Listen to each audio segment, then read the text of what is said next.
Hello students. तो students, इस video में हम लोग कवर करने जा रहे हैं class 12th physics chapter 4 moving charges and magnetism के पास्ट ईयर क्वेश्चन आंसर्स। जितने भी बढ़िया बढ़िया इंपॉर्टेंट क्वेश्चंस हैं वो मैं सारे आपको इस वीडियो में कराने जा रहा हूं, जो भी आपके रिसेंट ईयर्स में आए हैं, जैसे 2023, 2022, 2021 एंड सो ऑन। तो चलो सारे इंपॉर्टेंट क्वेश्चंस यहां पे हम लोग स्टार्ट करते हैं एक एक करके। अगर आपने ये चैप्टर नहीं पढ़ा हुआ तो आप इस वीडियो को अभी बंद कर दो, पहले चैप्टर को अच्छे से पढ़ो, उसके बाद आपको ये सारे क्वेश्चन समझ में आएंगे जो मैं यहां पे करवा रहा हूं। नहीं तो आप लोग कमेंट करके मुझे बोलते हो कि सर कॉन्सेप्ट भी थोड़ा सा डिटेल में बता दिया करो जो क्वेश्चन के साथ है, जिसपे क्वेश्चन बेस्ड है। लेकिन ये पॉसिबल नहीं है। अगर एक एक क्वेश्चन का कॉन्सेप्ट बताने लग गए और वो क्वेश्चन दो तीन कॉन्सेप्ट पे बेस्ड हुआ तो बहुत ही ज्यादा टाइम निकल जाएगा और कोई लॉजिक भी नहीं है क्वेश्चंस करने का, अगर आपको चैप्टर नहीं आता है तो आप पहले इस वीडियो को बंद कर दो, चैप्टर को अच्छे से पढ़ो, उसके बाद मेरे साथ ये वीडियो देखो। और अगर आपने चैप्टर पढ़ा हुआ है और आप अब past year question answers prepare करना चाहते हो तो ये वीडियो आपके लिए है। उस केस में मैं आपको सजेस्ट करूंगा कि आप जो भी मैं क्वेश्चन यहां पे स्टार्ट करने जा रहा हूं, आप वीडियो को पॉज करके पहले उस क्वेश्चन को खुद ट्राई करो, और अगर आपसे वो नहीं होता है तो आप वीडियो को प्ले करके उसको देखो। सबसे बढ़िया तरीका यही है इन वीडियो से फायदा उठाने का। ठीक, तो स्टार्ट करते हैं बच्चों। पहला question, an electron moves along positive x direction, it enters into a region of uniform magnetic field B directed along minus z direction as shown in the figure. Draw the shape of trajectory followed by the electron after entering the field. बच्चों जरा ध्यान से देखो, यहां पर एक electric field है जो नेगेटिव जेड डायरेक्शन में है। नेगेटिव जेड डायरेक्शन कौन सी होती है? ये जो प्लेन से बाहर आ रही है इसको पॉजिटिव जेड डायरेक्शन बोलते हैं, और ये जो अंदर जा रही है इसको नेगेटिव जेड डायरेक्शन बोलते हैं। तो यहां पे हमारे पास एक मैग्नेटिक फील्ड है नेगेटिव जेड डायरेक्शन में जो अंदर जा रही है, यानी कि ये मैग्नेटिक फील्ड जो है ये कुछ इस तरीके से होगी, है ना। अंदर जाती हुई फील्ड को हम लोग कैसे दिखाते हैं? क्रॉस से दिखाते हैं। तो नेगेटिव जेड डायरेक्शन में फील्ड है और आप देख रहे हो इस फील्ड के अंदर एक इलेक्ट्रॉन एंटर किया, इस फील्ड के अंदर एक इलेक्ट्रॉन एंटर किया ऐसे, यानी पॉजिटिव एक्स एक्सिस की डायरेक्शन में ऐसे, ठीक है, ऐसे एंटर किया। Draw the shape of the trajectory followed by the electron after entering the field. अब ये इलेक्ट्रॉन जो है मैग्नेटिक फील्ड में घुस रहा है और इलेक्ट्रॉन चार्ज पार्टिकल है। चार्ज पार्टिकल को मैग्नेटिक फील्ड में फोर्स लगती है और उस फोर्स की डायरेक्शन निकाली जाती है फ्लेमिंग्स लेफ्ट हैंड रूल से। तो आओ चलो देखते हैं। तो यहां पे मैग्नेटिक फील्ड है, फ्लेमिंग्स लेफ्ट हैंड रूल में ये मैग्नेटिक फील्ड है, इसको हमने अंदर की तरफ फिंगर को कर दिया। ये वाली जो हमारी फिंगर है यानी सेंट्रल फिंगर, ये करंट की डायरेक्शन में रखनी होती है। करंट की डायरेक्शन मतलब पॉजिटिव चार्ज के मोशन की डायरेक्शन, है ना। करंट को हम इलेक्ट्रॉन के मोशन के उल्टा लेते हैं, तो ये हमको रखनी होगी पॉजिटिव चार्ज के मोशन की डायरेक्शन में। तो इलेक्ट्रॉन इधर जा रहा है तो इस फिंगर को आप कर दो इधर, तो इस इलेक्ट्रॉन पे फोर्स कैसे लगेगी? इस इलेक्ट्रॉन पे फोर्स लगेगी नीचे की तरफ। तो इसकी ट्रेजेक्टरी क्या होगी? जैसे ही अंदर एंटर करेगा ये इधर मुड़ जाएगा, लेकिन जब ये इधर मुड़ेगा तो फील्ड तो ऐसे ही रहेगी लेकिन करंट की डायरेक्शन ऐसे हो जाएगी, तो अब इस पे फोर्स लगेगी इधर। तो हम ये मान लें कि ये फील्ड जो है कंटिन्यूएशन में है, ये नहीं कि यहीं खत्म हो रही है ना, ये फील्ड जो है कंटिन्यूएशन में है। तो हम थोड़ी सी और फील्ड यहां पे बना लें।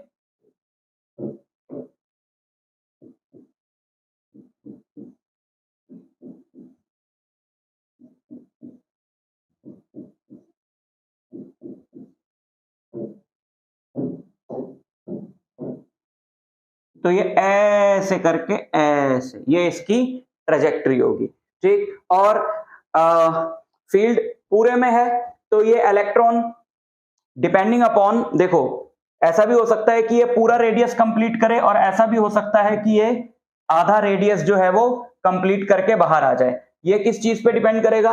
रेडियस ऑफ द पाथ क्या होता है? रेडियस ऑफ द पाथ होता है m v upon b q, है ना। Radius of the path is m v upon b q. तो रेडियस तो कई फैक्टर्स पे डिपेंड करेगा, जैसे इस इलेक्ट्रॉन की वेलोसिटी क्या है, मैग्नेटिक फील्ड की वैल्यू क्या है, लेकिन जो इसकी ट्रेजेक्टरी होगी वो ट्रेजेक्टरी कुछ इस तरीके से होगी। सो हो सकता है कि ये पूरा सर्कल कंप्लीट करे, तो हम इसको ऐसे ड्रॉ कर देते हैं,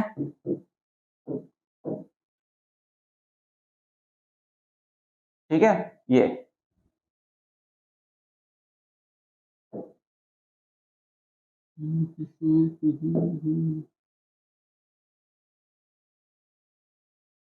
और ऐसे ये सर्कुलर पाथ करता रहेगा। और हो सकता है कि यहां पे इसका सर्कुलर पाथ कंप्लीट ना हो और ये जैसे यहां तक पहुंचा और मैग्नेटिक फील्ड खत्म हो गई तो फिर इस पे फोर्स लगनी भी बंद हो जाएगी, तो ये यहां से सीधा चला जाएगा, यहां से ये ऐसे स्ट्रेट चला जाए। ठीक है, तो ये होगा इसके साथ ये। ठीक, क्लियर। तो हमको यहां पर कोई भी इंफॉर्मेशन नहीं दी है कि इसकी वेलोसिटी कितनी है या मैग्नेटिक फील्ड की वैल्यू कितनी है। सो इसकी जो ट्रेजेक्ट्री होगी उसके लिए अगर यहां पर क्वेश्चन पूछा है तो ये सिर्फ ये जानना चाहता है कि आप बता पाएं कि ये इलेक्ट्रॉन किस तरफ मुड़ेगा, ये पीछे की तरफ मुड़ेगा, ऊपर की तरफ मुड़ेगा, सीधा जाएगा या इधर जाएगा। तो अगर आप इस तरीके से मोड़ के इसका पाथ दिखा दोगे, चाहे आप पूरा दिखाओगे चाहे आप आधा दिखाओगे, तो आपको पूरे नंबर मिल जाएंगे।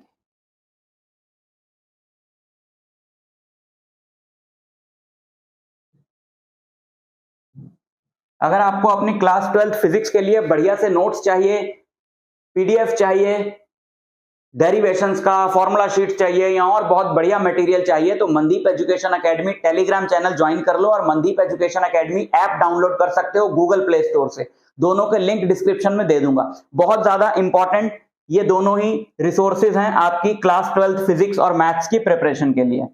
तो स्टार्ट करते हैं question number 2।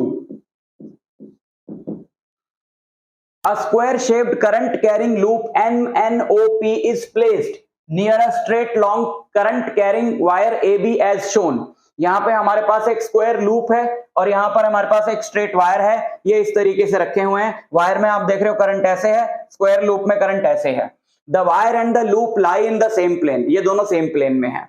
If the loop experiences a net force F towards the wire, loop पे जो है एक नेट फोर्स है किस तरफ, वायर की तरफ, है ना। इस पे एक इस तरफ है नेट फोर्स वायर की तरफ। Find the magnitude of the force on the side NO of the loop. तो NO साइड पे क्या फोर्स होगा, यहां पे NO साइड तो है नहीं। Find the magnitude of force on the side NO of the loop, यहां पे NO तो है नहीं लेकिन गलती से आई थिंक यहां पे इन्होंने इसको D बना दिया है, ये NO होना चाहिए। ठीक है, तो हमें NO साइड पे इस पे फोर्स निकालनी है। याद करो दो पैरेलल स्ट्रेट वायर्स, क्या फॉर्मूला था दोनों के बीच फोर्स का। यहां पर हमारे पास दो पैरेलल वायर्स हैं, एक में करंट है I1, एक में करंट है I2। दोनों के बीच का अपने को डिस्टेंस पता है, ये दोनों के बीच का जो डिस्टेंस है वो है R, दोनों के बीच का डिस्टेंस है R। तो इन दोनों के बीच में एक फोर्स होती है mu naught I1 I2 divided by 2 pi R into, इधर L लिख लो या इधर डिवीजन में L लिख लो, यानी ये फोर्स पर यूनिट लेंथ का फॉर्मूला जो है वो बता दिया है आप, mu naught I1 I2 by 2 pi R। और ये फोर्स अट्रैक्टिव होती है, अगर इन दोनों में करंट सेम डायरेक्शन में है तो एक दूसरे को अट्रैक्ट करेंगे। ये फोर्स रिपल्सिव होगी अगर इन दोनों में करंट अपोजिट डायरेक्शंस में है तो। ठीक, okay. The wire and the loop lie in the same plane. अब ये नेट फोर्स जो है ना, the wire the loop experiences a net force F towards the wire. तो अगर इसमें जो फोर्स है वो टुवर्ड्स द वायर है, क्यों है देखो इसमें फोर्स टुवर्ड्स द वायर, अगर ये ना भी लिखता तो भी अपने को पता था, बिकॉज यहां पे जो करंट है ऐसे है ना, करंट इस लूप में, तो यहां पे करंट ऐसे होगा और यहां पे करंट ऐसे होगा और यहां पे करंट ऐसे होगा। तो आप देख रहे हो कि इसमें करंट ऐसे है और इसमें भी करंट ऐसे है, तो इन दोनों इस वाली साइड और वायर के बीच की जो फोर्स है वो अट्रैक्टिव होगी, जबकि इस वाली वायर और इस साइड के बीच की जो फोर्स है वो रिपल्सिव होगी, क्योंकि इसमें करंट ऐसे है इसमें ऐसे है। अपोजिट डायरेक्शन में जब करंट होता है तो फोर्स रिपल्सिव होती है, बट क्योंकि ये वाली साइड ज्यादा पास है वायर के तो जो अट्रैक्टिव फोर्स है वो ज्यादा होगी और रिपल्सिव वाली कम होगी, तो नेट फोर्स तो अट्रैक्टिव होगी यानी इस तरफ। और ये जो दो वायर्स बची इन पे तो फोर्स होती नहीं, मालूम है ना आपको, नहीं मालूम। ये वाली जो वायर है इसकी जो मैग्नेटिक फील्ड होगी यहां पर कैसी होगी, इनटू द प्लेन होगी, है ना। इसकी मैग्नेटिक फील्ड यहां पे कैसी होगी, इनटू द प्लेन ऐसे। तो इसमें करंट क्या है, इसमें करंट है ऐसे, मैग्नेटिक फील्ड है ऐसे, तो बताओ इसे फोर्स कैसे लगेगी? इसमें करंट है ऐसे, मैग्नेटिक फील्ड है ऐसे, करंट है ऐसे, तो इसमें फोर्स लगेगी डाउनवर्ड, है ना, इसमें फोर्स लगेगी डाउनवर्ड। और इसमें करंट है ऐसे, मैग्नेटिक फील्ड है ऐसे, तो इसमें उतनी ही फोर्स लगेगी अपवर्ड। तो ये दोनों फोर्सेस इस पूरे लूप की कैंसिल हो जाएंगी, तो इन दोनों पे तो नेट फोर्स हो गई जीरो। देखो, force acting on a current carrying conductor placed in a magnetic field is ILB sin theta। इन दोनों की लेंथ सेम है, इन दोनों में करंट सेम है, ये दोनों सेम मैग्नेटिक फील्ड में है और थीटा भी सेम है 90 डिग्री। इन ये दोनों फोर्सेस बराबर होंगे, ये तो कट गई, तो दो फोर्सेस बची।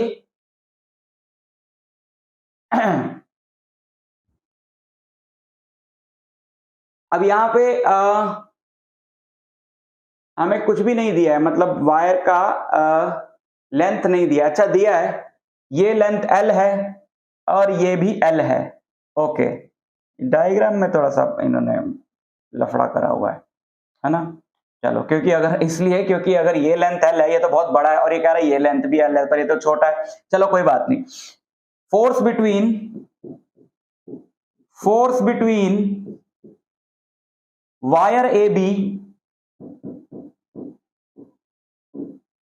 and side MP, force between wire AB and side MP, इन दोनों के बीच में फोर्स कितनी होगी? देखो, मान लो F1 mu naught I1 I2, current भी नहीं दिया। कैसा क्वेश्चन बनाया भाई, कुछ मिसिंग तो नहीं है इसमें?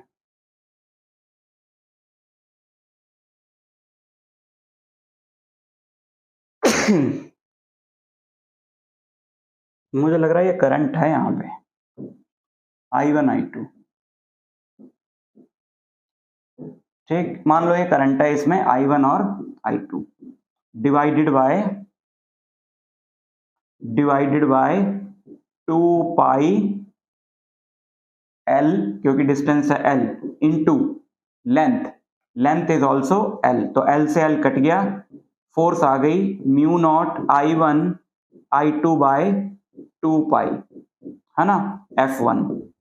अच्छा, और हमें क्या दे रखा है? If the loop experiences net force F, तो नेट फोर्स F है, तो बताओ F2 क्या हुआ? Force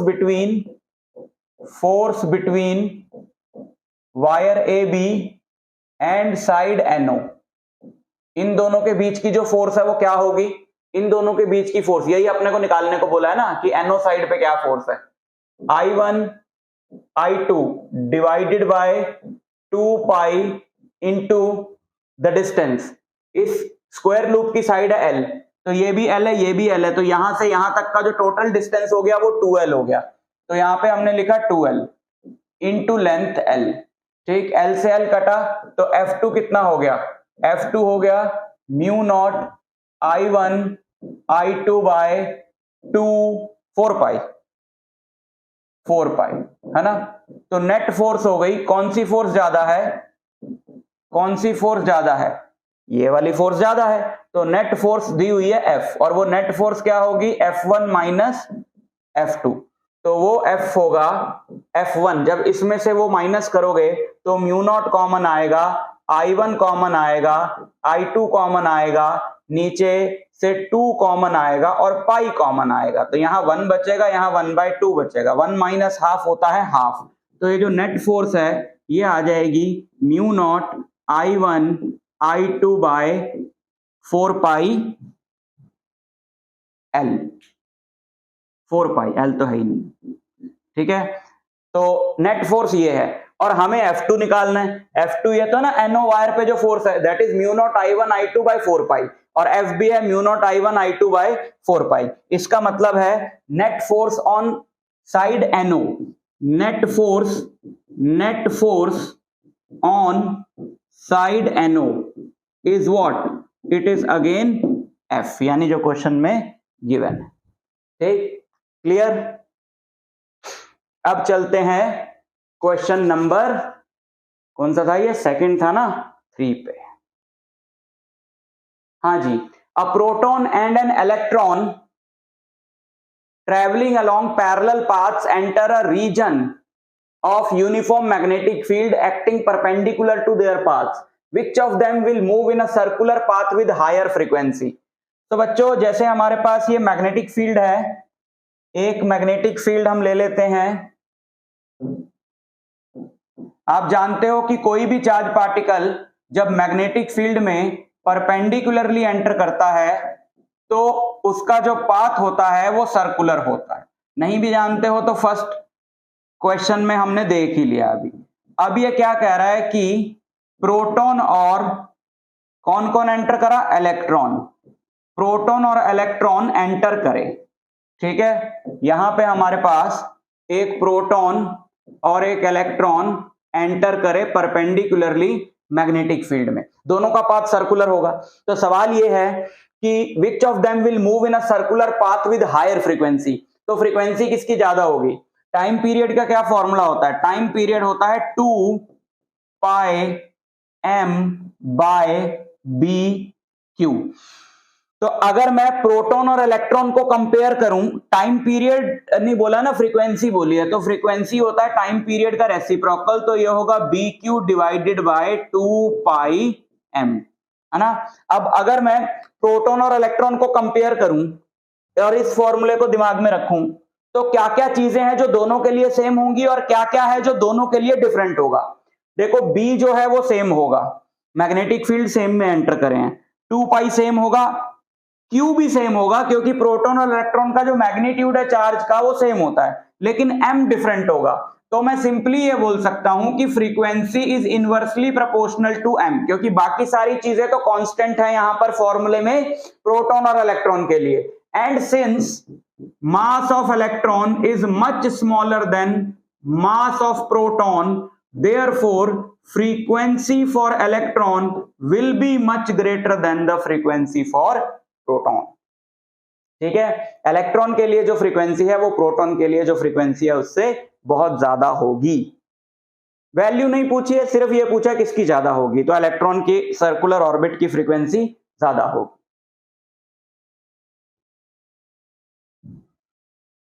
Write the expression for magnetic force acting on charged particle moving with velocity v in the presence of magnetic field B। तो एक magnetic field में एक चार्ज पार्टिकल अगर मूव करता है तो उस पर क्या फोर्स लगती है? उस पर फोर्स लगती है Q V B sin theta, where theta is the angle between the velocity of the particle and magnetic field। तो F equal to vector form में अगर हम इसको लिखें, F equal to q into v cross b, Q into v cross B.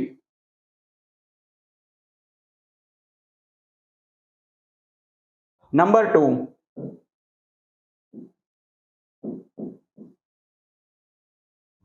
a neutron and electron and alpha particle moving with equal velocities enter uniform magnetic field going into the plane of paper as shown, trace their paths in the field and justify your answer।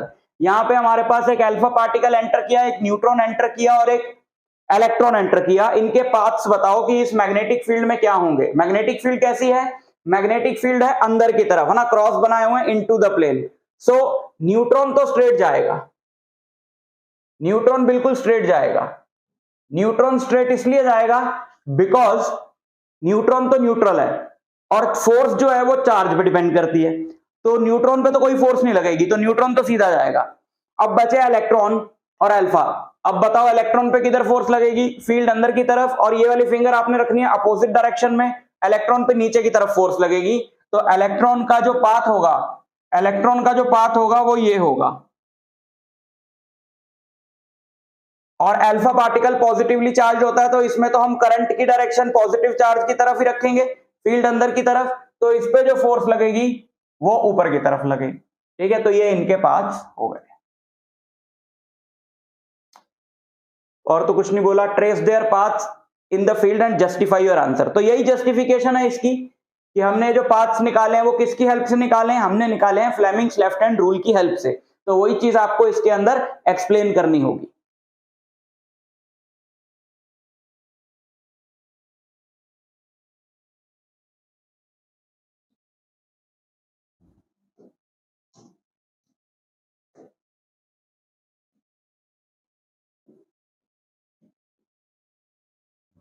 Two long straight parallel wires A and B separated by a distance D carry equal current I flowing in the same direction.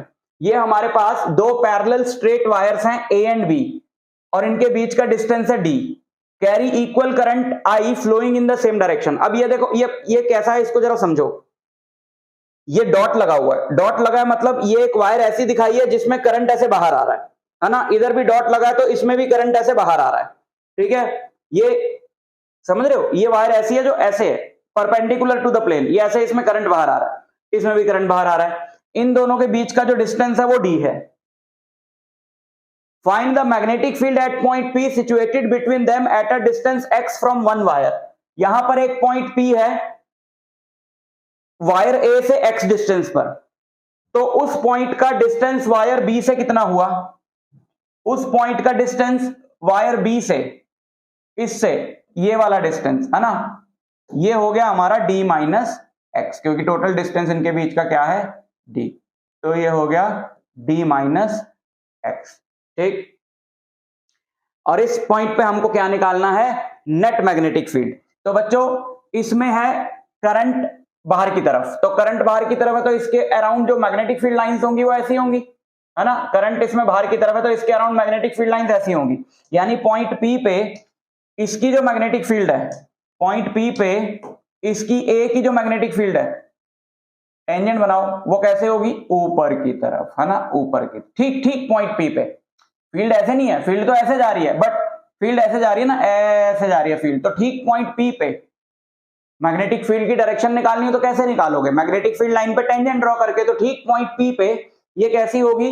ऊपर की तरफ होगी. ठीक, और ऐसे इसकी magnetic field line ऐसे होंगी, तो ठीक पॉइंट P पे इसकी जो मैग्नेटिक फील्ड लाइंस होंगी वो नीचे की तरफ होंगी, लेकिन वो थोड़ी वीक होगी क्योंकि ये पॉइंट इससे दूर है ना. क्लियरली हम लोग देख सकते हैं कि ये पॉइंट इससे क्या है? दूर है. तो ये दोनों मैग्नेटिक फील्ड्स क्या है? अपोजिट डायरेक्शन में. तो हम क्या करेंगे यहाँ पे? नेट मैग्नेटिक फील्ड निकालते हुए लेट अस से कि ये वाली जो मैग्नेटिक फील्ड है इसका नाम हम रख दें BA यानी A की वजह से, और ये है BB यानी B की वजह से. तो नेट B नेट क्या होगा? ज्यादा मैग्नेटिक फील्ड कौन सी है इसमें? अपोजिट डायरेक्शन में होगी ना दोनों, और ज्यादा कौन सी है? BA ज्यादा है क्योंकि वो पास है, तो BA minus B due to B. अच्छा, एक लॉन्ग वायर से R डिस्टेंस पे मैग्नेटिक फील्ड होती है mu naught I by 2 pi R. ठीक, तो इसका डिस्टेंस है x और करंट है इसमें I, तो ये जो मैग्नेटिक फील्ड होगी वो होगी mu naught I by 2 pi x minus ये डिस्टेंस है D माइनस एक्स, तो ये जो मैग्नेटिक फील्ड होगी वो होगी mu naught I by 2 pi into D minus x. ठीक, B नेट.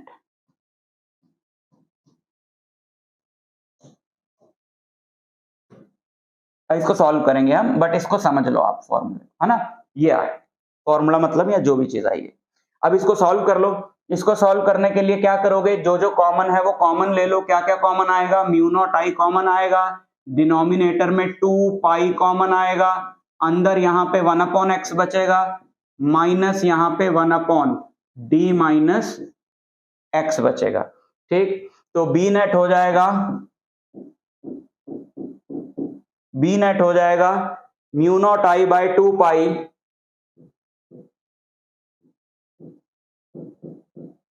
इंटू एलसीएम लो x into D minus x, ऊपर यहां पे आएगा D minus x minus x, x से x कट गया, तो मैग्नेटिक फील्ड आ गई पॉइंट P पे. B net is mu naught I by 2 pi x से x कट गया D upon x into D minus x. और ये कैसे आएगी? Net field. कौन सी फील्ड ज्यादा है? ऊपर वाली फील्ड ज्यादा है ना, तो नेट फील्ड जो है वो ऊपर की तरफ आएगी, अपवर्ड्स. ठीक,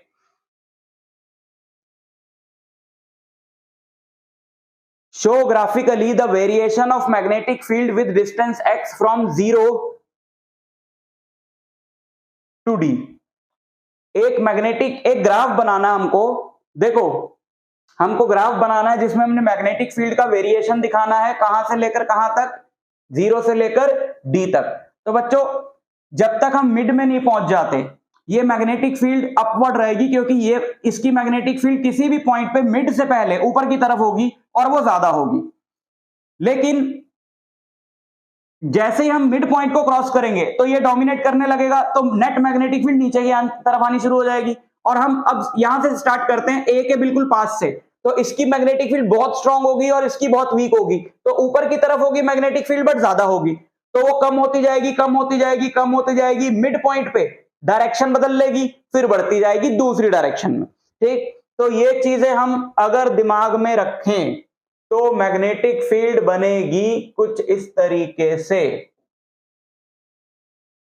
ये हो गया आपका मिड पॉइंट, ये हो गया आपका मिड पॉइंट, ठीक है, ये मिड पॉइंट हो गया, और ये डिस्टेंस हो गया आपका डी, और ये डिस्टेंस हो गया आपका 0, और ये आपका एक्स एक्सिस है। ठीक, सो ग्राफ बनेगा ऐसे, यहां से मैग्नेटिक फील्ड बहुत ज्यादा है, जैसे जैसे हम लोग मिड पॉइंट तक आए कम होती गई, और फिर ये एक मिनट थोड़ा सा बढ़िया ड्राइंग बनाएंगे, ऐसे कम होती गई, मिड पॉइंट तक आके फिर ऐसे डायरेक्शन बदलेगी और फिर बढ़ती जाए।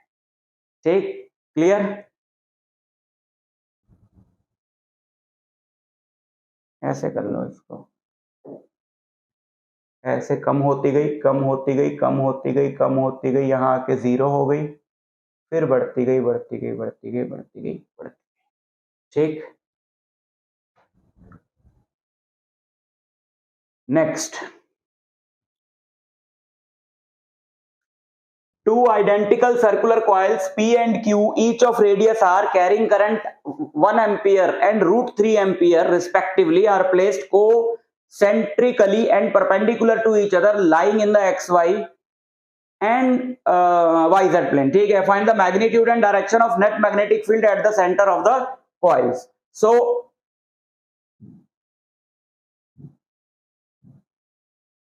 हमारे पास दो कॉइल्स हैं, एक तो ये ऐसे है, ठीक है, और एक दूसरा कॉइल है जो इसके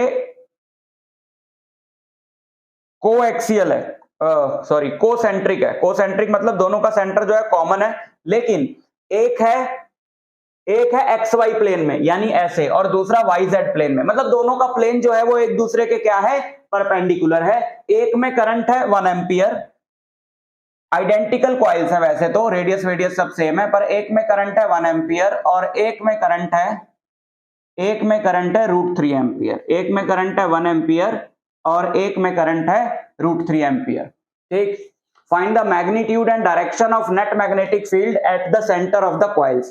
तो कॉइल्स के सेंटर पे हमें नेट मैग्नेटिक फील्ड का मैग्नीट्यूड भी निकालना है और डायरेक्शन भी निकालनी है। तो बताओ, एक सर्कुलर कॉइल जिसमें करंट है I, उसके सेंटर पे मैग्नेटिक फील्ड होती है μ0I/2R, μ0I/2R।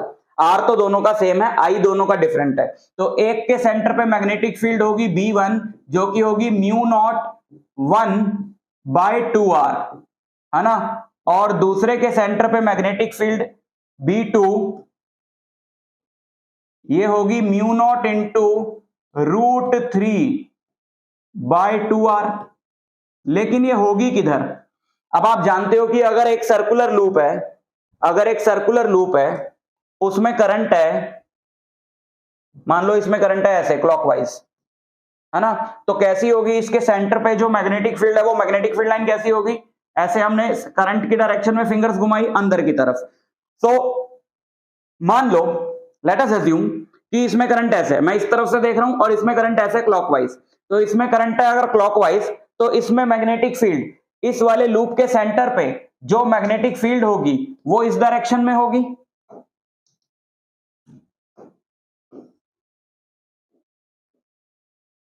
और इसको मैं अगर यहां से देख रहा हूं ऊपर से, तो इसमें करंट है ऐसे, यानी इसमें भी क्लॉकवाइज है, तो इसमें मैग्नेटिक फील्ड सेंटर वाली कैसे होगी, अंदर की तरफ होगी, लेकिन वो थोड़ी ज्यादा होगी क्योंकि इसमें करंट ज्यादा है। बाकी सब कुछ तो सेम है, बट इसमें करंट √3 टाइम्स ज्यादा है, तो इसमें √3 टाइम्स ज्यादा होगी magnetic field. So this one is B1 and this one is B2, और ये क्लियरली दोनों 90 डिग्री पे हैं, तो हम लगाएंगे पैरेललोग्राम लॉ। पैरेललोग्राम लॉ अगर हमने लगाया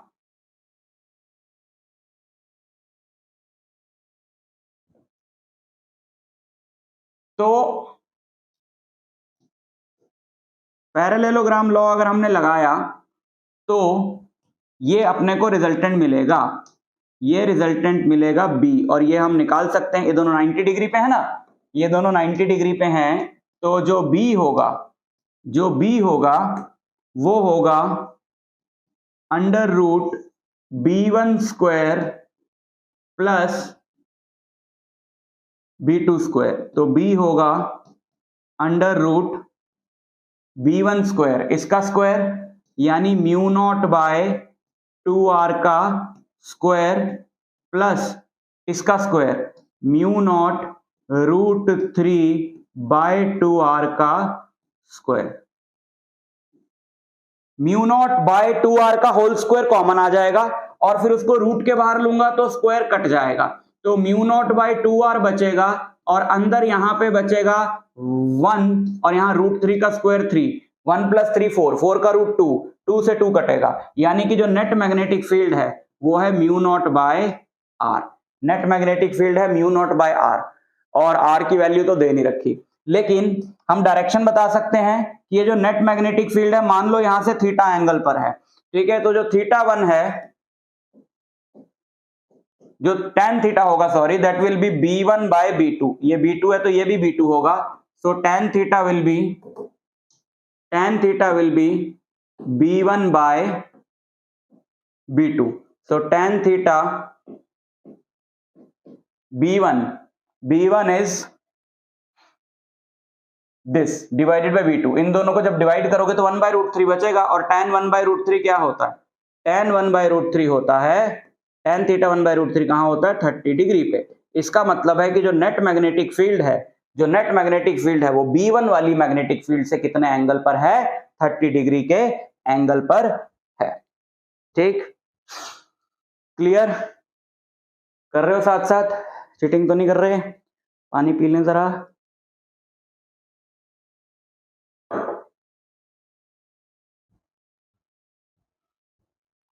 Next question. An electron is revolving around the nucleus in a circular orbit with a speed of 10 की power 7 meter per second. If the radius of the orbit is 10 raised to power minus 10 meter, find the current constituted by the revolving electron in the orbit. यहां पे हमारे पास एक electron है जो revolve कर रहा है एक न्यूक्लियस के अराउंड,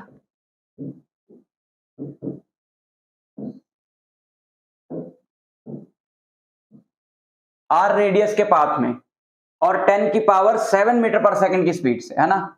यहां पे न्यूक्लियस होगा, उसके अराउंड ये इलेक्ट्रॉन रिवॉल्व कर रहा है कितनी स्पीड से, 10 की पावर 7 मीटर पर सेकंड की स्पीड से। If the radius of the orbit is 10 की power minus 10 metre, this radius is 10 की power minus 10 metre, find the current constituted by the revolving electron in the orbit. तो current क्या बनाएगा ये electron, देखो electron चल रहा है, इलेक्ट्रॉन मतलब चार्ज पार्टिकल, तो जब भी चार्ज पार्टिकल चलेगा तो करंट तो आएगा ही आएगा, तो ये इलेक्ट्रॉन कितना करंट बना रहा होगा, करंट होता है चार्ज बाय टाइम, तो इलेक्ट्रॉन का चार्ज कितना है 1.6 इंटू 10 की पावर माइनस 19 डिवाइडेड बाय, एक पूरा ऑर्बिट कंप्लीट करने में इसको कितना टाइम लगेगा, टाइम होता है डिस्टेंस अपॉन स्पीड, तो इसको पूरा ऑर्बिट कंप्लीट करने में कितना डिस्टेंस लगेगा 2 पाई आर बाय इसकी speed which is 10 raise to power 7। ठीक, सो आई इज 1.6, ये यहां से कटेगा 10 की पावर,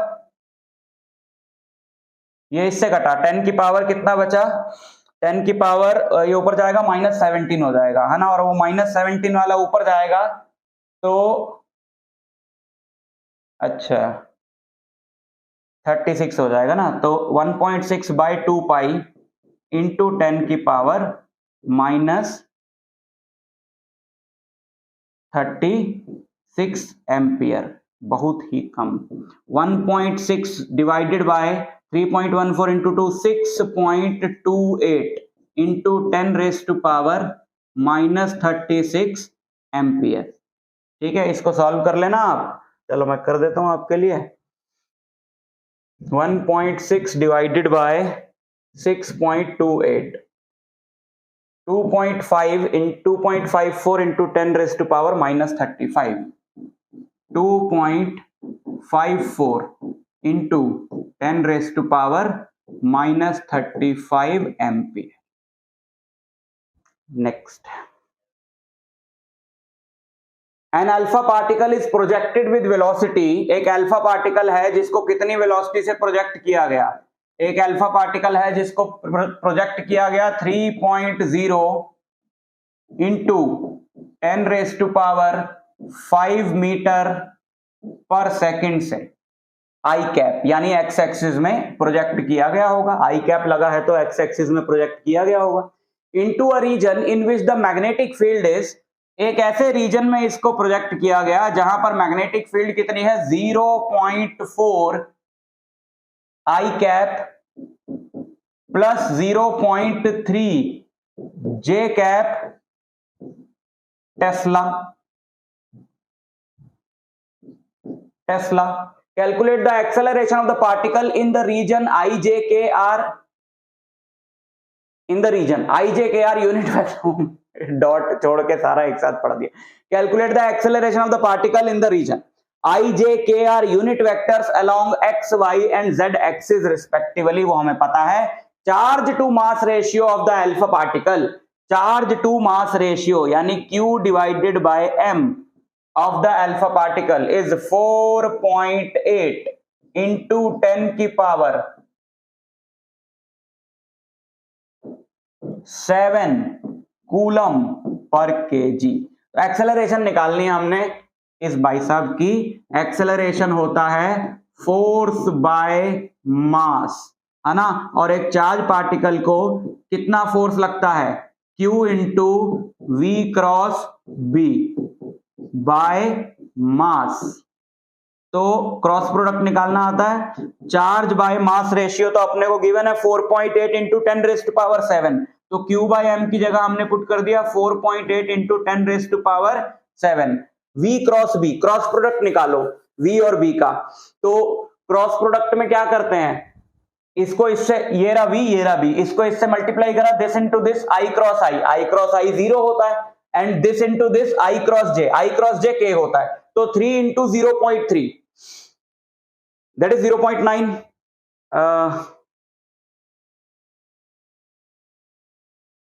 यहां पे ठीक है. 3 इंटू 0.3 दैट इज 0.9 इंटू 10 की पावर 5 और I क्रॉस J क्या होता है?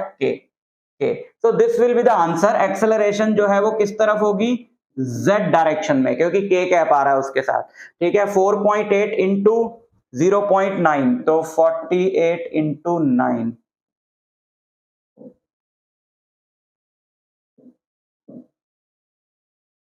एक दो 4.32 into 10 raise to power 4.32 into 10 raise to power. Charge to mass ratio, charge to mass ratio, हाँ ये तो ठीक है. और ये क्या है? वेलोसिटी. अच्छा, काफी ज्यादा आ गई एक्सेलरेशन. 10 की पावर 12 मीटर पर सेकंड स्क्वायर इंटू के. ठीक है. 4.32 into 10 raise to power 12 metre पर सेकंड स्क्वायर इंटू के क्या, बहुत ज्यादा है ये. ठीक है, जो इन्होंने दिया उसके हिसाब से निकाल दिया हमने. Okay, next. A wire of length L is in the form of a circular loop A of 1 ton. A wire of length L is in the form of a circular loop A of 1 ton. एक circular loop है, उसमें 1 ton है, मतलब circular loop है ना. This loop is reshaped into loop B of 3 tons. Okay.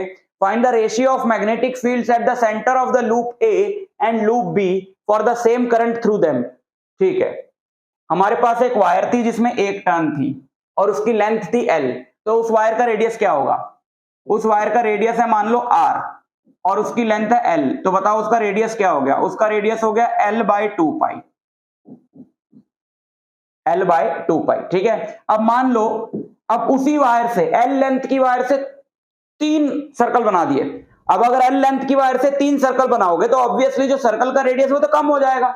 अब मैं ये लिख सकता हूं ना, न्यू रेडियस के लिए 3 times of 2 pi r, r new, r n लिख लेते हैं उसको, इज एल। तो आर एन कितना हो गया, l by 6 pi. New radius कितना हो गया, l by 6 pi. Find the ratio of magnetic field at the centre. अब इन बड़े वाला जो सिंगल लूप था वो, और ये जो 3 लूप का हमने वायर बनाया, ये इनके सेंटर पे हमको मैग्नेटिक फील्ड का रेशियो निकालना है। और मान लो दोनों में करंट सेम है, तो इनिशियली मैग्नेटिक फील्ड थी बी, जो कि होगी mu naught I by 2 r, है ना। आर शुरू में कितना था, l by 2 pi, l by 2 pi. 2 से 2 कट गया, पाई ऊपर चला गया, mu naught i pi by l, ठीक है। और बी न्यू 3 लूप वाले में कितना होगा, देखो n टाइम्स हो जाता है ना, n टाइम्स हो जाती है magnetic field number of turns के। तो ये हो गया mu naught I bye N, mu naught I by 2 into नया रेडियस, नया रेडियस है एल बाय 6 पाई, तो एल बाय 6 पाई। अब यहां से ही हम कैंसिल करेंगे तो नीचे एक 3 पाई बचेगा जो कि ऊपर आ जाएगा, तो mu naught I into 3 pi divided by L. लेकिन एक बाहर वाला 3 था वो तो कहीं नहीं जाएगा, तो इंटू 3, ठीक। तो B, find the ratio of magnetic field at the centre of loop A to loop B, यानी B by B N, B by B N. ये क्या होगा, जब आप इन दोनों को डिवाइड करेंगे, म्यू नॉट से म्यू नॉट कटेगा, आई से आई कटेगा, पाई से पाई कटेगा, एल से एल कटेगा, 1/9, 1/9, यानी कि मैग्नेटिक फील्ड नए वाले के सेंटर पे 9 गुना ज्यादा हो गई, ठीक। Next, a deuteron and an alpha particle having the same momentum are in turn allowed to pass through a magnetic field B acting normal to the direction of motion. Calculate the ratio of the radii of circular path described by them. एक same magnetic field में perpendicularly alpha particle और deuteron दोनों को छोड़ा गया और दोनों का मोमेंटम सेम रखा गया। तो कह रहा बताओ उनके जो सर्कुलर पाथ के रेडियाई होंगे उनकी रेशियो क्या है। तो ड्यूट्रॉन, देखो प्रोटॉन का अगर हम बात करें, प्रोटॉन का चार्ज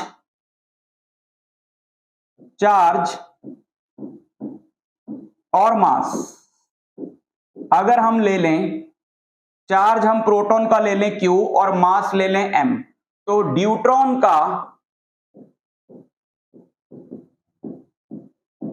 चार्ज तो Q ही होता है लेकिन मास 2m होता है। ड्यूट्रॉन क्या होता है H21,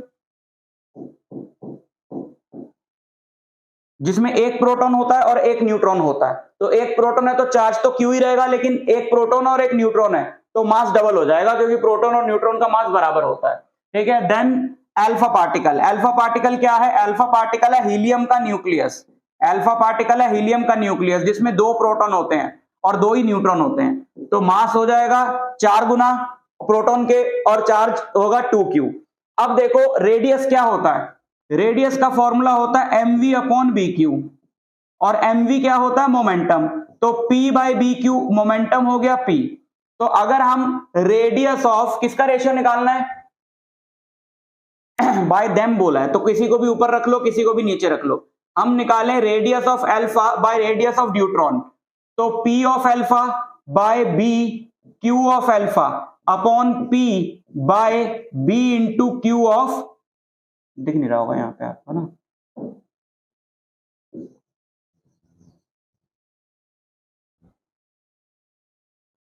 तो radius of alpha by radius of deuteron, तो momentum of alpha magnetic field by charge of alpha, है ना। p तो दोनों का सेम है इसलिए मैंने p ही लिया है ये। तो बताओ क्या क्या कैंसिल हुआ, यहां पे क्या क्या कैंसिल हुआ, p से p कैंसिल हुआ, p से p कैंसिल हुआ, b से b कैंसिल हुआ, तो यहां पे क्या बचा, यहां पे बचा r alpha by r deuteron is equal to q deuteron by q alpha.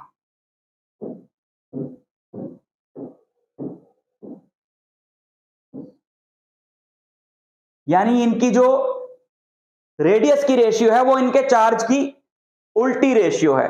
तो जरा चार्ज पुट करें ड्यूट्रॉन का चार्ज है Q, अल्फा का चार्ज है 2Q, Q से Q कटा, यानी कि जो radius of alpha by radius of deuteron is 1/2।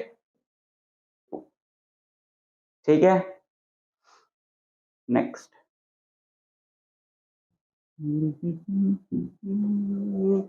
Two long parallel straight wires A and B are 2.5 centimeter apart in air. They carry 5 ampere and 2.5 ampere current in opposite directions. Calculate the magnitude of force exerted by wire A on 10 centimeter length of wire B. So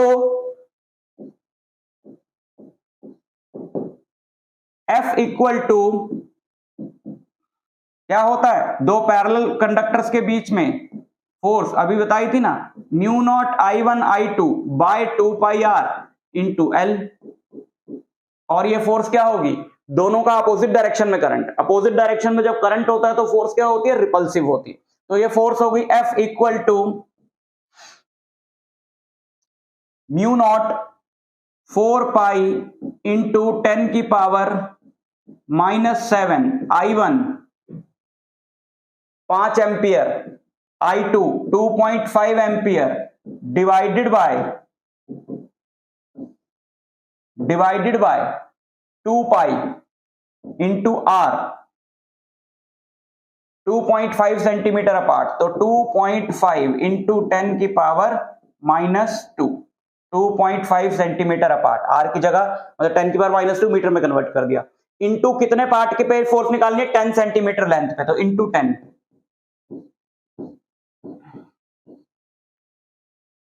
उसको भी metre में convert किया तो दोनों cut जाएंगे, वैसे करना नहीं चाहिए था, कोई बात नहीं, चलो कर दिया। तो इससे ये कटा, ऊपर 2 बचेगा। ठीक है, 2.5 से 2.5 कटा, 2.5 दो 2.5 है, बहुत ही बढ़िया, काम आसान हो गया। एक जीरो से एक जीरो कटी। ठीक, 10 की पावर -2 से ये कटा, 10 की पावर -5 बचेगा। तो बच्चों क्या क्या बचा, एक तो 2 बचा, 5, 2 इंटू 5 हो गया अपना 10, 10 से 10 कटा, सीधा 10 की पावर -5 बचा, और कुछ भी नहीं बचा। तो फोर्स हो गई 10 की पावर -5 न्यूटन, और ये फोर्स होगी रिपल्सिव, क्योंकि इन दोनों में करंट है अपोजिट डायरेक्शन। ये फोर्स क्या हो गई, रिपल्सिव।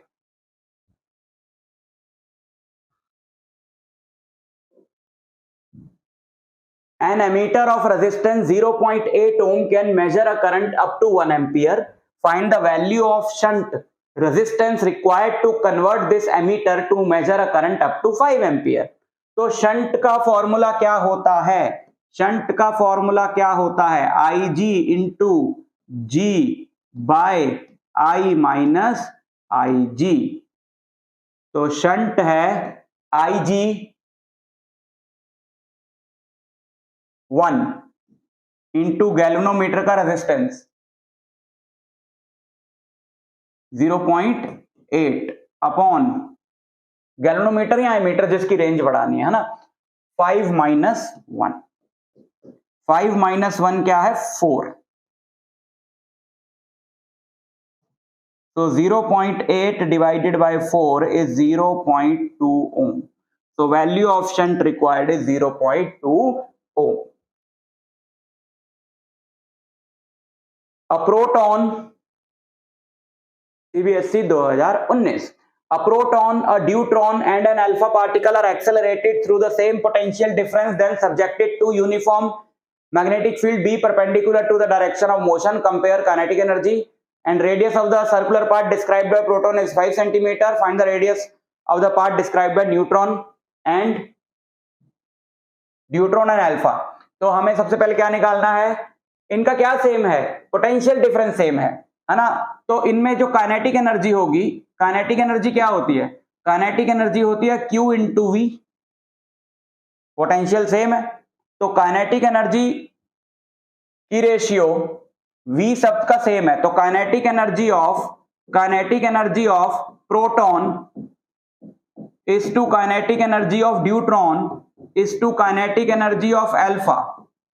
भाई अगर आप एक चार्ज पार्टिकल को V पोटेंशियल डिफरेंस पे एक्सेलरेट करो तो कितना वर्क करना पड़ेगा, Q इंटू वी, और वही उसकी क्या हो जाएगी, काइनेटिक एनर्जी। और पोटेंशियल डिफरेंस सेम है जिससे इनको एक्सेलरेट करा है। इसका मतलब है जो चार्ज की रेशियो होगी, charge of proton is to charge on deuteron is to charge of alpha, वही इनकी काइनेटिक एनर्जीज की रेशियो भी होगी। प्रोटॉन का चार्ज है Q, ड्यूट्रॉन का चार्ज B है Q, अल्फा का चार्ज है 2Q, तो इनकी काइनेटिक एनर्जीज की रेशियो होगी 1:2, 2:2, सॉरी 2 क्यों लगा रहा हूं मैं, 1:2 है ना, इनकी काइनेटिक एनर्जी की रेशियो हो गई 1:1:2। अच्छा, अब हमने निकालना रेडियस। प्रोटॉन का रेडियस है 5, तो रेडियस क्या होता है, रेडियस होता है mv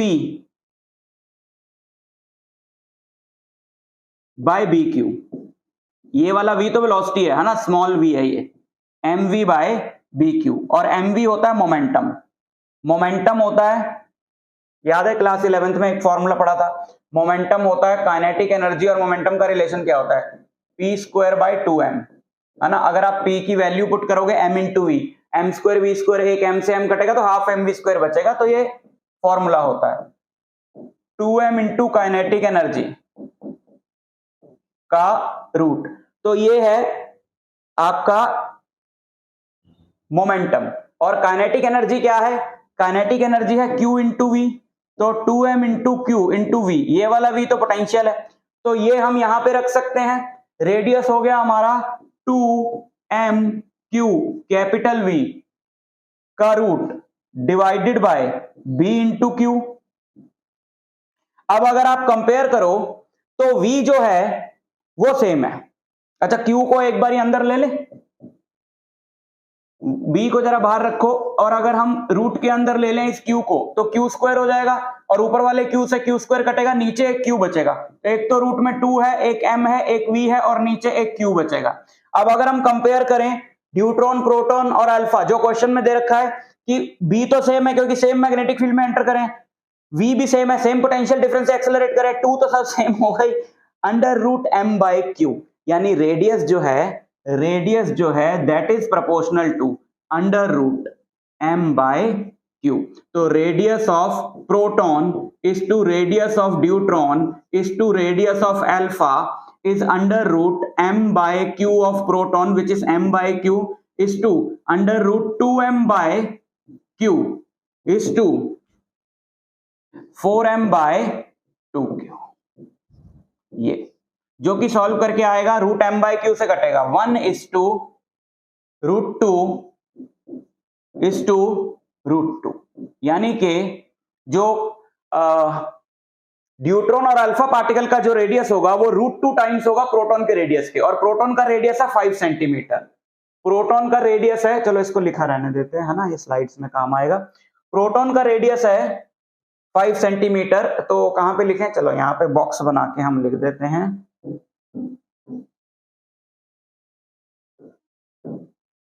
Therefore, radius of neutron is 5√2 centimeter and radius of alpha is also 5√2 centimeter। Clear, आगे बढ़ो फिर।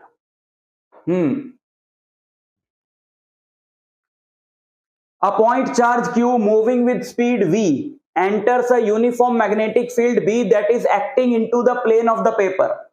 अच्छा जी, यहाँ पे एक मैग्नेटिक फील्ड है B, और यहाँ पे एक पॉइंट चार्ज Q है जो v स्पीड से मूव करता हुआ इस मैग्नेटिक फील्ड में एंटर कर गया। What is the path followed by charge Q in which plane does it move? तो मैग्नेटिक फील्ड ऐसे है, ये ऐसे मूव करा और पॉजिटिवली चार्ज है, तो इस पे फोर्स किधर लगेगी, इस पे फोर्स लगेगी नीचे की तरफ। तो इसका जो पाथ होगा, प्लेन तो इसका यही रहेगा ना, जिस प्लेन में ये मूव कर रहा है प्लेन थोड़ी बदलेगा, बस इसे फोर्स लगेगी ऐसे, तो ये ऐसे घूम जाएगा, है ना। तो कौन से प्लेन में मूव करेगा, what is the path followed by charge Q, circular path, क्योंकि मैग्नेटिक फील्ड में परपेंडिकुलरली एंटर करा है। And in which plane does it move, XY plane में मूव करेगा, ठीक है। In which plane does it move, XY, या मैं नीचे लिख देता हूं।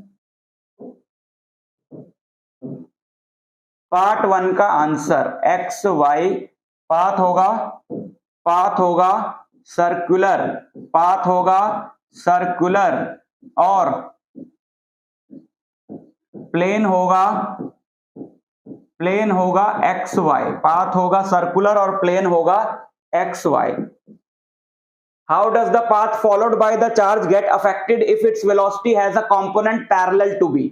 अगर इसकी वेलोसिटी में एक पैरेलल टू बी कंपोनेंट भी होता तो फिर इसका पाथ हेलिकल होता, है ना। जैसे ये मैग्नेटिक फील्ड है, ये मैग्नेटिक फील्ड है और ये ऐसे एंटर करा है मैग्नेटिक फील्ड में। आप समझ गए होंगे अगर आपने चैप्टर अच्छे से पढ़ा हुआ है तो कि मैं क्या कह रहा हूं। अगर ये मैग्नेटिक फील्ड में ऐसे एंटर करा, अगर ये मैग्नेटिक फील्ड में ऐसे एंटर करा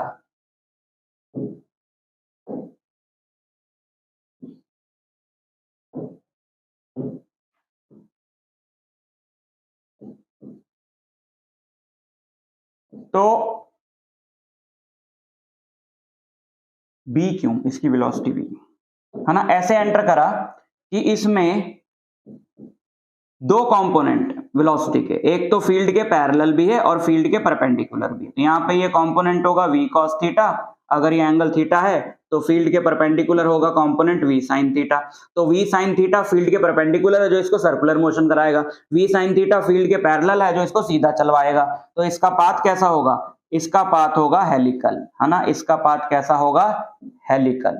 तो helical.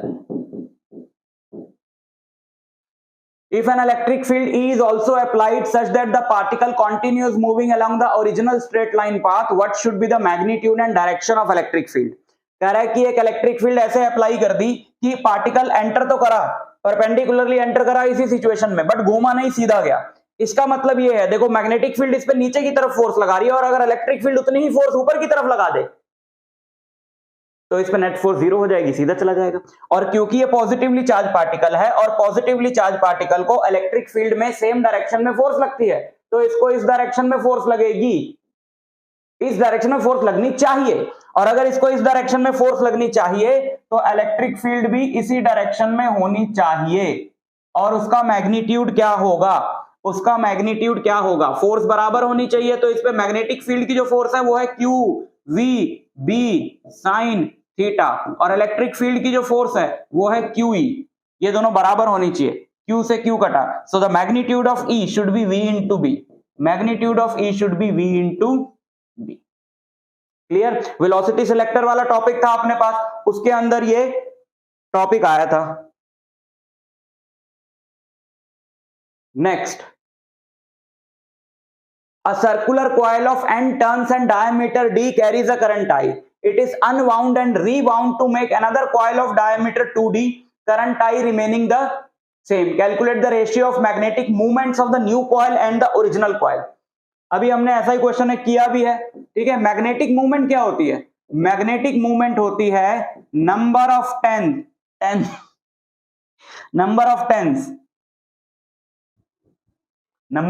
Turns into current into area, है ना।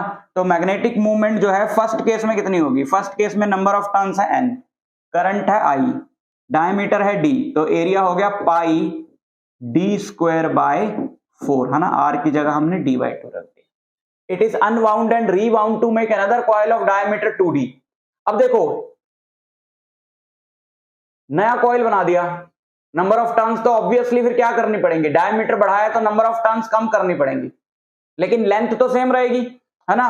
तो लेंथ क्या होगी, ओरिजिनली लेंथ कितनी थी, एक टर्न की लेंथ थी ओरिजिनली 2 पाई r और नंबर ऑफ टर्न्स थी n, और नई लेंथ कितनी होगी, मान लो नए केस में नंबर ऑफ टर्न्स है n डैश और लेंथ क्या है 2 पाई d बाय 2, तो लेंथ तो सेम रहेगी ना दोनों केसेस में। तो यहां से हम लोग निकाल सकते हैं कि नंबर ऑफ टर्न्स कितनी होंगी, 2 पाई से 2 पाई कट गया, d बाई 2 से d बाई 2 कट गया, तो n equal to 2 into n dash,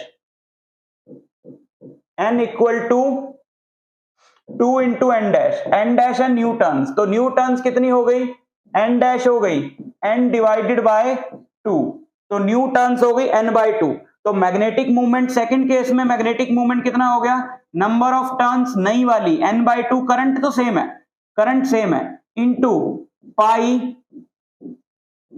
r square, है ना, पाई डी स्क्वायर। तो ni/2 into pi d square, और ni, अच्छा हमें रेशियो निकालना है, तो therefore ratio m1/m2, magnetic moments का रेशियो निकालो, आप इन दोनों को डिवाइड करें, ni pi d square bye 4 upon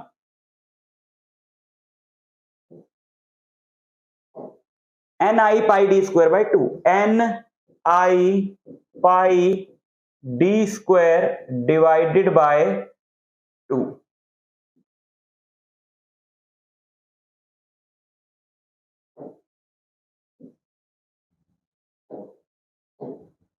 ni से ni कट गया, पाई डी स्क्वायर से पाई डी स्क्वायर कट गया, 2 ऊपर चला जाएगा, आंसर आएगा 1/2। आंसर आएगा 1/2। ठीक। An alpha particle and a proton of same kinetic energy are in turn allowed to pass through magnetic field B acting normal to the direction of motion. Calculate the ratio of radii of the circular paths described by them. I think हम छोड़ देते हैं इस question को, है ना, क्योंकि हम लोग ऑलरेडी कर चुके हैं, ये क्वेश्चन रिपीट हुआ है ये क्वेश्चन, तो आप निकाल सकते हो। जो मैं अभी करवा चुका हूं 2-3 क्वेश्चंस पहले, या 2 इस तरह के क्वेश्चंस करा चुका हूं, तो आप इस क्वेश्चन को खुद ट्राई करना और कमेंट्स में मेरे को आंसर बता देना, और कमेंट्स करते रहा करो, शेयर करते रहा करो अपनी नीड्स पढ़ाई से रिलेटेड। ठीक है, तुम्हें कौन सा वीडियो चाहिए, क्या चाहिए, वन शॉट चाहिए, PYQs चाहिए, फॉर्मूलाज चाहिए, जो भी है, ताकि मैं तुम्हारे अकॉर्डिंग वीडियोस बना पाऊं, या फिर जो भी तुम और मेरे से कुछ शेयर करना चाहते हो एग्जाम से रिलेटेड या कुछ भी, तो आप कमेंट कर लेना। लेकिन सबसे पहले इसका आंसर कमेंट करो, अभी के अभी इस वीडियो को पॉज करो, इस क्वेश्चन को करो, इसका आंसर कमेंट करो, फिर मैं बताऊंगा कि आपका आंसर सही है या नहीं।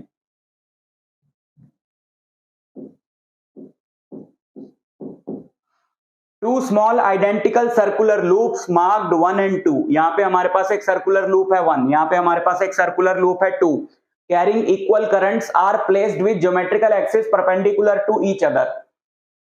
ठीक है, इसमें करंट है I, इसमें भी करंट है I, इन दोनों के एक्सिस परपेंडिकुलर है, यहाँ पे दोनों के से x डिस्टेंस पर एक पॉइंट है O, जहां पे हमको magnitude and direction of net magnetic field निकालना है। तो एक कॉइल के एक्सिस पर मैग्नेटिक फील्ड क्या होती है, एक कॉइल के एक्सिस पे मैग्नेटिक फील्ड होती है n μ0 I a square divided bye 2a square, a मतलब r, है ना, तो r ही लें तो बेटर है, r square divided bye 2r square plus x square की पावर 3/2, ये होती है। और अगर जिस पॉइंट पे मैग्नेटिक फील्ड निकाल रहे हो वहां से अगर आप देख रहे हो और कॉइल में जो करंट है वो एंटी क्लॉकवाइज है, तो ये मैग्नेटिक फील्ड कैसे होगी, देखो अगर मैं देख रहा हूं यहां से, है ना, यहां से मैं देख रहा हूं और इसमें मैं देख रहा हूं तो करंट है क्लॉकवाइज, तो मैग्नेटिक फील्ड यहां पे कैसे होगी, मैग्नेटिक फील्ड होगी टुवर्ड्स द लूप, और अगर करंट है एंटी क्लॉकवाइज तो मैग्नेटिक फील्ड होती है अवे फ्रॉम द लूप। तो इसकी जो मैग्नेटिक फील्ड होगी बेटा यहाँ पे, ये मैग्नेटिक फील्ड यहाँ पे होगी टुवर्ड्स द लूप, क्योंकि हमको इधर से देखने पे लग रहा है कि ये एंटी क्लॉकवाइज है, सॉरी क्लॉकवाइज है, क्योंकि मैं मान रहा हूं कि ये वाली जो साइड है ये बाहर की तरफ है और ये वाली साइड अंदर की तरफ है, तो इसमें करंट ऐसे जा रहा है। आप अगर इसको अंदर मानोगे इसको बाहर मानोगे तो उल्टा हो जाएगा, लेकिन आंसर पे कोई फर्क नहीं पड़ेगा। ठीक है, इसको अगर मैं ऊपर से देख रहा हूं तो मुझे लग रहा है इसमें करंट ऐसे है, यानी एंटी क्लॉकवाइज, है ना, तो इसमें मैग्नेटिक फील्ड कैसे होगी, इस पॉइंट पे ऊपर की तरफ होगी, यानी कि ले दे के दोनों की जो मैग्नेटिक फील्ड है वो परपेंडिकुलर ही आनी है, चाहे आप इधर मानो जैसे मर्जी मानो, आंसर में कोई फर्क नहीं आएगा। और दोनों की मैग्नेटिक फील्ड इस पॉइंट पे बराबर होगी, क्यों, क्योंकि मैग्नेटिक फील्ड डिपेंड कर रही है नंबर ऑफ टर्न्स पे, वो तो है ही नहीं, एक एक है दोनों में टर्न, μ0 पे दोनों के लिए सेम, I दोनों के लिए सेम, R दोनों का सेम, पॉइंट का डिस्टेंस x दोनों के लिए सेम, तो जो नेट मैग्नेटिक फील्ड होगी B नेट, ये दोनों 90 डिग्री पे है ना, तो नेट मैग्नेटिक फील्ड होगी under root B square plus B square, net magnetic field होगी B square plus B square, यानी 2b स्क्वायर का रूट, यानी कि अंडर रूट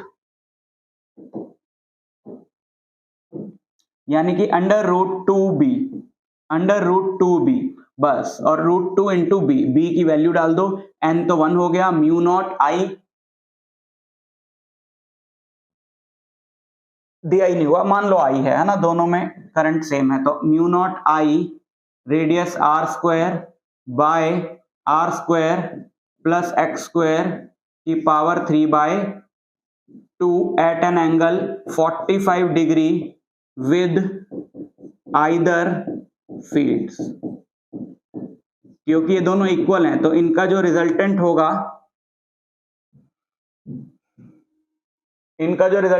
वो ठीक बीच में होगा, है ना, ये दोनों फील्ड्स इक्वल हैं तो जो रिजल्टेंट होगा पैरेललोग्राम लॉ से वो ठीक बीच में होगा।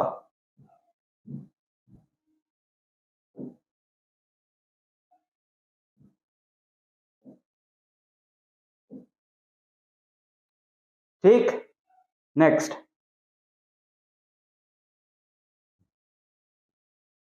two identical coils P and Q each of radius R are lying in the perpendicular plane such that they have a common center. Find the magnitude and direction of magnetic field at the common center of the coils if they carry equal currents I and root 3I. ये भी हम लोग already कर चुके हैं। अभी जो हमने पीछे क्वेश्चन किया, दोनों कॉइल्स जो थे उनका सेंटर कॉमन था बट उनके प्लेन्स परपेंडिकुलर थे, तो इसको भी कर लेना।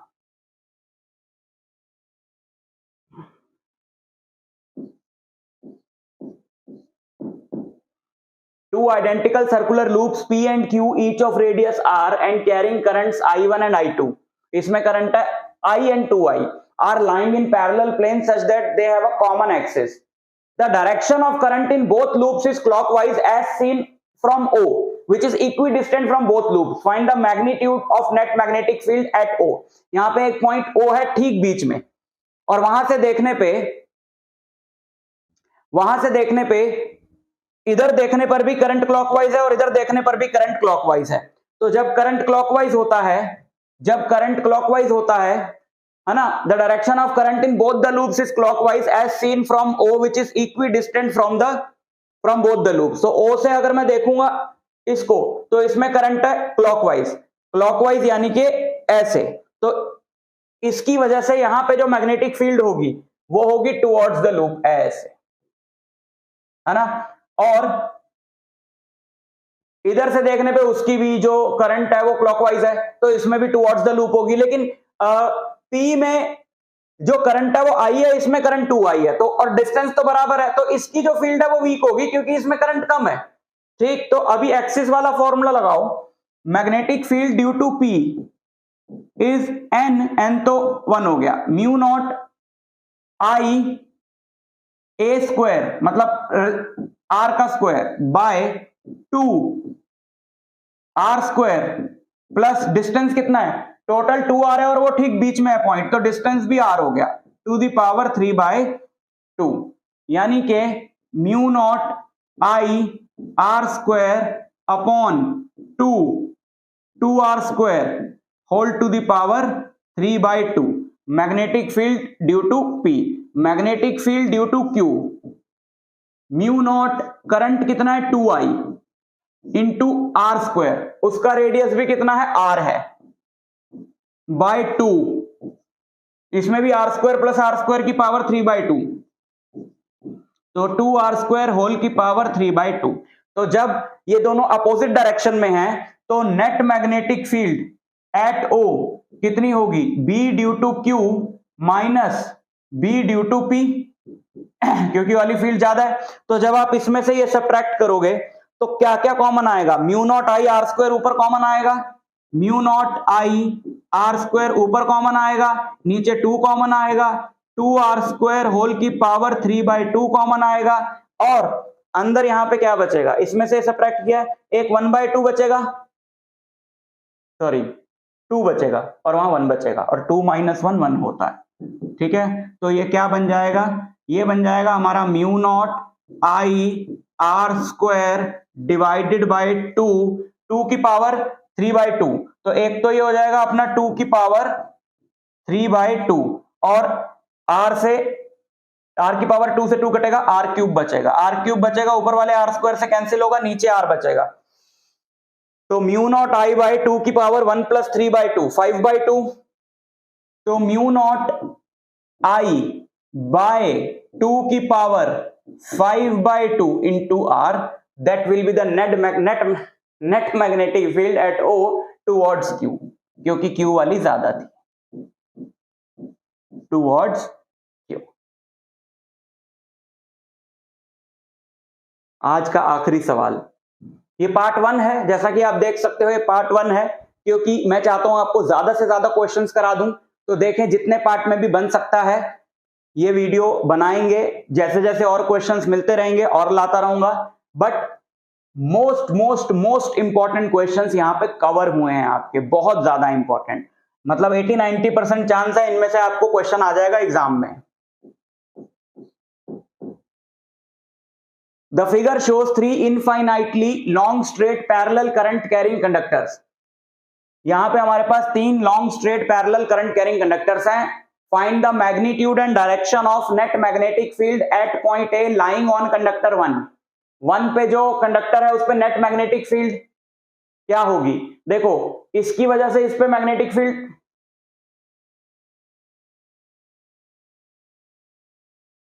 यहां पॉइंट ए पे मैग्नेटिक फील्ड निकालनी है, तो ये इससे आर डिस्टेंस पर है और इससे 3r डिस्टेंस पर है। लेकिन इसमें करंट ऐसे है, इसमें ऐसे है, यानी पॉइंट ए पे जो मैग्नेटिक फील्ड है वो इसकी वजह से तो इनटू द प्लेन होगी, जबकि इसकी वजह से आउट ऑफ द प्लेन होगी, दोनों अपोजिट डायरेक्शन में है ना। तो नेट मैग्नेटिक फील्ड बी ए पे नेट मैग्नेटिक फील्ड क्या होगी? 3i वाले की वजह से होगी mu naught I by 2 pi r, इसकी वजह से कैसे है पॉइंट ए पे, इसकी वजह से पॉइंट ए पे मैग्नेटिक फील्ड है इनटू द प्लेन, तो माइनस के कैप और माइनस प्लस, सॉरी अब वेक्टर फॉर्म में चल ही रहे हैं तो सीधा प्लस ही कर दो, 2r प्लस 2r। इसके लिए मैग्नेटिक फील्ड यहां पे है आउट ऑफ द प्लेन, तो प्लस के कैप लगा देंगे। करंट है 4i, तो mu not 4i divided by 2 pi, distance कितना है 3r, और साथ में लगा देंगे के कैप। क्या क्या कॉमन आ गया? म्यू नॉट कॉमन आ गया, आई कॉमन आ गया, divided by 2 pi R common आ गया।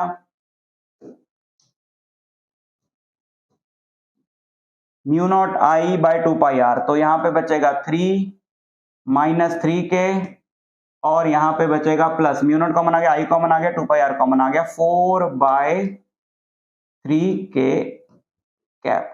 तो -9 + 4 -5 by 3, mu naught I by 2 pi R -5 by 3k cap. So it is 5 by 6 हो जाएगा ना, mu naught 5 by 6 mu naught I by pi are into minus K, B at point A. Magnetic force on conductor 2, conductor 2 पे magnetic force क्या होगी? तो magnetic force होती है, ये दोनों पैरेलल हैं और इन दोनों में करंट है अपोजिट डायरेक्शन में, ये दोनों एक दूसरे को रिपेल करेंगी, ये भी एक दूसरे को रिपेल करेंगी। तो 2 पे जो मैग्नेटिक फोर्स होगी, 2 पे जो मैग्नेटिक फोर्स होगी नीचे वाले की वजह से, क्योंकि उसको रिपेल कर रही है, इधर होगी, और ये भी उसको रिपेल कर रही है, इसके लिए इधर होगी। मान लेते हैं ये y एक्सिस है, तो इसके साथ मैं j कैप लगा दूंगा, इसके साथ मैं माइनस j कैप लगा दूंगा, ठीक है। तो जो नेट फोर्स ऑन 2 होगी, F2 ले लेते हैं उसका नाम, वो होगी पैरेलल कंडक्टर्स के बीच की फोर्स होती है म्यू नॉट I1 I2। पहले तो हम ये वाली निकालते हैं, I इंटू 3i, ठीक है, फोर्स पर यूनिट लेंथ का फॉर्मूला होता है ना ये, by 2 pi into distance, 2 pi into distance, और साथ में हम इसके लगा देंगे j कैप, क्योंकि ये ऊपर की तरफ है, सॉरी ए वाली निकाल रहे हैं ना, तो साथ में हम इसके लगा देंगे माइनस j कैप, क्योंकि ये वाली इसको नीचे की तरफ रिपेल कर रही है, और इसकी फोर्स निकालते हैं जो कि ऊपर की तरफ है, तो इसके साथ हम लगा देंगे म्यू नॉट, I1 है 3i, I2 है 4i, by 2 pi are into J cap. So क्या क्या कॉमन आया, म्यू नॉट कॉमन आया, आई स्क्वायर कॉमन आया, बाय 2 पाई कॉमन आया, 3 भी कॉमन है ना, 3 mu naught I square by 2 pi R, 3 mu naught I square, ये तो सब कुछ ही कॉमन आ गया, तो यहां पे बचा माइनस जे। तो 3 mu naught I square by 2 pi r, ऊपर एक 2 बचेगा, प्लस 2 जे कैप। तो ये जे कैप बचेगा, जिससे अपने को ये पता लगता है कि जो नेट फील्ड है वो ऊपर की तरफ है, नेट फोर्स है सॉरी इस पे 3/2 mu naught I square by pi are into J cap. J cap मतलब अपवर्ड, ठीक है, तो ये नेट फोर्स हो गई। क्लियर, डंडन हो गया बिल्कुल। तो 20 क्वेश्चन करा दिया, बहुत ही ज्यादा इंपॉर्टेंट। पार्ट 2 ले आऊंगा, बढ़िया बढ़िया और क्वेश्चन उसमें कराऊंगा। मिलता हूं नेक्स्ट लेक्चर में, तब तक के लिए ऑल द वेरी बेस्ट।